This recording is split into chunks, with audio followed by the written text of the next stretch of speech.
শুভ সকাল, চলে এসেছে ছাদে। তো আজকের ভিডিওটা কিন্তু আমার ড্রাগন গাছের একটা সমস্যার কথা নিয়েই বলবো। তার আগে দেখাই, ড্রাগন গাছ দুটো কিন্তু বেশ হেলদি, কোনো এক্সট্রা ডাল বা আগাছা গাছের গোড়ায় আমি রাখি না, থাকি হচ্ছে সম্পূর্ণ সানলাইটে। আর মেইন যে সমস্যা সেটা হচ্ছে দেখাচ্ছি আগে। তার আগে আমি কিন্তু গাছের প্রত্যেকটার আগা কেটে দিয়েছি এরকম, তাই কিন্তু সব গাছে ফল চলে এসছে। এখানে একটা হয়েছিল, এখনও আসেনি। এখানে প্রচুর ডাল বেরিয়ে যাচ্ছে, একটা ডালও কিন্তু আমি রাখবো না, কারণ এই ডালগুলো রাখলে কিন্তু গাছের যে পর্যাপ্ত খাবার সেটা ওরা খেয়েই বড় হবে। আর আমি রাউন্ডের বাইরে থেকে কোনো ডালই রাখি না, সব কেটে দিই। এখানে ফুল ফুটেছিল, ফলও সেট হয়ে গেছে।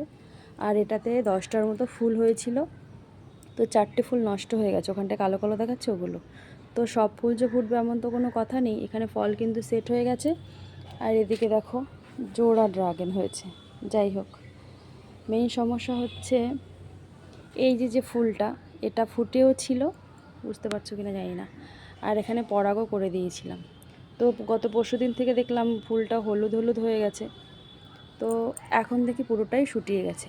এটাকে আর গাছে রেখে কী করবো? আর এটা কেন হচ্ছে বুঝতে পারছি না, কি মানে প্রচণ্ড গরমে হচ্ছে নাকি ক্যালসিয়ামের অভাব। যাই হোক, জানা থাকলে একটু জানিও।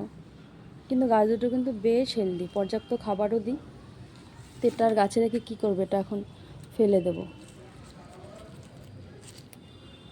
এই যে এটা কিন্তু ফল সেট হয়ে গেছিলো, দেখো এই যে পরাগন করেছিলাম, তার কিন্তু এই যে ঠিক আছে। এটা এখন গাছে এখন ফেলে দেবো। আজ তবে আসি, দেখা হবে পরের ভিডিওতে। টাটা।